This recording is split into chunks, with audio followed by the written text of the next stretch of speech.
Hello there. Let me teach you how to use Snapchat Boomerang feature on Snapchat.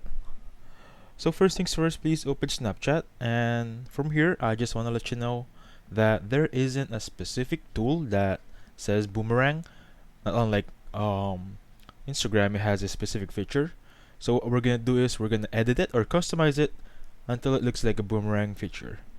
What you want to do is take any video you want, or just took a video from a camera roll. What I'm going to do here, I'm just going to take one right here. Give me a second. Now once I have that one, I just put it on mute so we won't be disturbed with the sound. On this right side, there are tools. On the very bottom right, there is a loop action. Make sure it's set on loop.